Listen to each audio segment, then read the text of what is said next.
नहमदुहु व नसल्ली अला रसूलिहिल करीम। एक सवाल आजकल सोशल मीडिया पर बहुत ज़्यादा गर्दिश कर रहा है कि सरकार मौला अली ज़्यादा बहादुर थे या हज़रत सरकार खालिद बिन वलीद ये ज़्यादा बहादुर थे। भाई 100% सरकार मौला अली मुर्तज़ा रज़ी अल्लाह ताला अन्हु ज़्यादा बहादुर थे। और इस हवाले से किसी मौलवी के अगर पेट में दर्द है ना, किसी नाज़बी को कोई तकलीफ़ में दर्द, पेट में दर्द है, तो मैं उसका इलाज करूँगा और मैं करता भी रहता हूँ नाज़बियों का इलाज।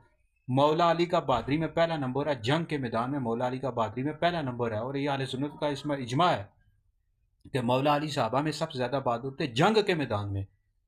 मुर्तज़ा शेर हक़ अशजाउल अशजाइन साकी शीर व शरबत पे लाखों सलाम। इस वाले से हमारे वीडियोज़, मेरी वीडियो दलाल के साथ यूट्यूब सोशल मीडिया पर मौजूद है। और इस वाले से हम हैदरी दारुल इफ्ता अहले सुन्नत का फतवा भी जारी कर देंगे।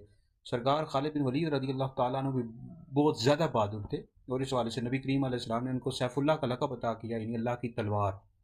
हज़रत सैयदना हमज़ा रज़ी अल्लाह ताला अन्हु भी बहुत ज़्यादा बहादुर थे, वो अल्लाह रसूल के शेर थे। लेकिन मौला अली का बहादुरी में पहला नंबर है। इस वाले से किसी मौलवी के पेट में दर्द है ना, नाज़बी मौलवी को, तो हम उसका इलाज करेंगे, उनको हम फ़की देंगे, सही इल्मी फ़की देंगे। और मैं देता भी रहता हूँ नाज़बियों को।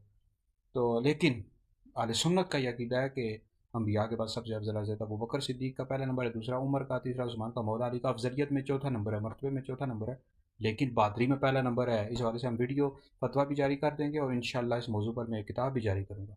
और नाज़िब शर्म किया करो, तुम लोगों को बड़ा पेट में दर्द होता रहता है और जो मौला अली के फ़ज़ाइल हैं और कमालात हैं उनको छुपाते रहते हो, उनको बयान नहीं करते हो। शर्म करो बदबख्तो। मौला अली का बहादुरी में पहला नंबर है, जंग के मैदान में मौला अली का पहला नंबर है।